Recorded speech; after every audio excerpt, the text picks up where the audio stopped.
Hello বন্ধুরা, welcome back to my channel and another blog. তো তোমরা সকলে কেমন আছো? আই হোপ ভালো আছো, সুস্থ আছো। আর সকলের সুস্থতা কামনা করে আজকে একটি নিউ ব্লগ শুরু করতে চলেছি। তো সকলকে অনেকটা ওয়েলকাম জানাই আমার ব্লগে। তো চলো ব্লগটা কী নিয়ে হচ্ছে সেটা তোমরা দেখতে পাবে।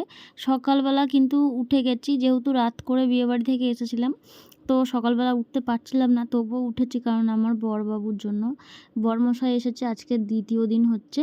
তো এখানটায় দেখো চাটা বসিয়ে দিয়েছে, আর দিদি ওইদিকে আদা রসুন আর পেঁয়াজগুলো সব ছাড়িয়ে কেটে দিয়েছে। আর এইদিকে দেখতেই পাচ্ছ আমার বর এখন উঠে ব্রাশ ট্রাশ করবে। আর এই যে বিয়ে বাড়ি গেছিলাম, ওই শাড়িগুলো সব হালকা হালকা মেলে দিয়েছি। রোদ্দুর নেই যদিও মেঘলা, কেন বলো তো, কারণ কালকে বিয়ে বাড়ি যাওয়ার সময় না সব ভিজে গেছিলাম হালকা হালকা। আর একেবারেই নতুন শাড়ি এই মাত্র একবার পরলাম, এখনই কি কাচা যায় বলো।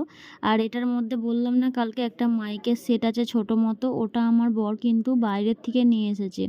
তো ওখানে ওটা কিনেছিল গান টান শোনার জন্য। পরবর্তী সময় যদি আর না যাই, এরকমই একটা প্ল্যান রয়েছে।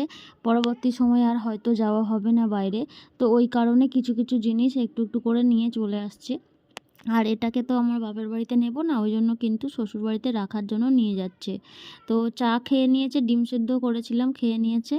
আর তারপরে আমার বর চলে গেল। ও সকালবেলায় এতটা কিছু খায় না, ও গেছে ওর বাড়ি, মানে আমার শ্বশুর বাড়ি, একটুখানি 2 কিলোমিটার হবে। আর এইদিকে দেখো আমি রান্না করছি। তো আমার বর শাক ভাজা বা শাকের তরকারি খুব পছন্দ করে, ওই জন্য বাবা কলমির শাকটাই নিয়ে এসেছে সামনে, যেটা পেয়েছে আর কি করবে বলো। আর এদিকে হচ্ছে চিকেন কষা আর আলু ভাজা করেছি। আর আমের টক করেছিলাম। তো আমের টকটা শেষ হয়ে গেছে, তারপরে একটুখানি তেঁতুল ছিল, ওটা দিয়েই করেছি। আর এখানে ডাল হচ্ছে, কি বলতো, জামাই মানুষ সব কিছু দিয়ে খেতে দিতে হবে। তো তারপরে দিদি দেখো ওই শাড়িগুলোকে তুলে নিয়ে গেছে, দিয়ে সুন্দর করে পাট পাট করে রেখে দিয়েছে। আর পরে আমি আর একটা বালতি ভিজিয়েছিলাম আমার মেয়ের জামা কাপড়, ওইগুলোও দিদি ধুয়ে দিল, দিয়ে মেলছে। আর মায়ের ওদিকে শরীরটা খুব একটা ভালো লাগছে না, বাবারও ভালো লাগছে না, তাই ওরা দুজন শুয়ে রয়েছে। আর এখন প্রায় 2টো মতো বেজে গেছে।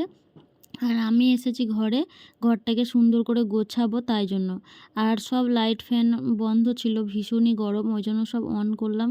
আর এই যে তুমি দেখতে পাচ্ছ আমাকে, তো তোমাদের সামনে চলে এলাম, হাই করে দিলাম তোমাদেরকে। আর গরমে তো আমার তারপর আর পুরো কিছু হাল শ্যুট নাস্তা করিনি, নাবুদ। একদম সোজা কালকে যেহেতু বিকালবেলা বিয়ে চলে বাড়ি গিয়ে এসেছি। খুবই আর আমি বিরক্ত দেখো লেগেছে, একটু তারপরে সাজুগুজু একটু করেছি। আর এই চশমাটা আমার খুব পছন্দের।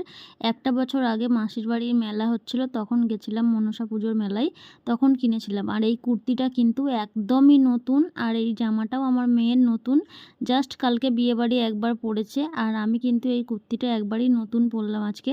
কেমন লাগছে অবশ্যই কমেন্টে জানাবে। আর এইদিকে দেখতে পাচ্ছ আমার বরমশাই রেডি হয়ে গেছে। আর আমরা কোথায় যাচ্ছি বলো তো? আমরা যাচ্ছি, হ্যাঁ ব্লগটা দিতে অনেকটা লেট হয়ে গেছে যদিও, আমরা যাচ্ছি আজকে অক্ষয় তৃতীয়া ছিল, ওই অক্ষয় তৃতীয়ার নিমন্ত্রণ ছিল 2-3টে দোকানে, তো সেই জন্য যাচ্ছিলাম। আর আমি একটু তাই জন্য সুন্দর করে সাজুগুজু করেছি আর দাঁড়িয়ে রয়েছি দিদির জন্য। দিদিও কিন্তু আজকে নিউ একটা জামা পরবে, কারণ এই জামাটাও বাবা দিদিকে অক্ষয় তৃতীয়ার জন্য দিয়েছে। আর এই জামাটা আমাকে আমার একটা বোনও দিয়েছিল। তো থ্যাংক ইউ বনু, এভাবেই অনেক অনেক অনেক ভালো লাগলো, ভালোবাসা দিও, কোনো গিফটসের দরকার নেই, তুমি শুধু পাশে থেকো, ভালোবেসো, তাতেই হবে। তো তারপরে চলে এসেছি হালখাতা করতে, এগুলো কিন্তু সব শ্বশুরবাড়ির তরফ থেকে এসেছি, জামা কাপড়ের দোকানে, যেখানে জামা কাপড় কিনি সারা বছর ওই দোকানে। তারপরে ওই দোকান থেকেই কিছুটা দূরেই এই সোনার দোকানে, যেখানে আমি টুকিটাকি জিনিস নিয়ে থাকি। তো ওই সোনার দোকানটায় এসেছি হালখাতা করতে। তো এখানে আইসক্রিম করেছিল, বলছিল আইসক্রিম খান। তো কাকু খুবই ভালো মানুষ, ব্যবহারও ওনার খুব ভালো। তো এই যে দেখো কুলফি করেছিল, এই কুলফিগুলো খেতে লেগে গেছে দিদি, আমি আর আমার বর নেয়নি, মেয়ে নিয়েছে। তো তারপরে বরকে অনেক রিকোয়েস্ট করলাম যে সবাই খাচ্ছে, কেন খাবে না, আর ফ্রির জিনিস খেতে একটু বেশ আনন্দ লাগে তাই না, সেই জন্য। খাওয়া দাওয়ার পরে কিন্তু চলে এসেছি এখানে, দেখো মোমো হচ্ছে, মোমোস খাবো। তো স্টিম মোমো, ফ্রাই মোমো সব কিছুই অর্ডার দেওয়া হয়েছে। এইখানে কালনার এই জায়গাটাই কিন্তু খুবই ফেমাস জায়গা, সবাই এখানে মোমো খেতে আসে। খাওয়ার পরে আমি চলে এসেছি কিন্তু বিজয়ের ফুচকার দোকানে, মানে একটু ফুচকা খাবো না, কালনা এসেছি বিজয়ের কাছে, এটা তো হতেই পারে না। তো দুই বোন মিলে ফুচকা খাবো, আর ডোনা খাবে না বললো।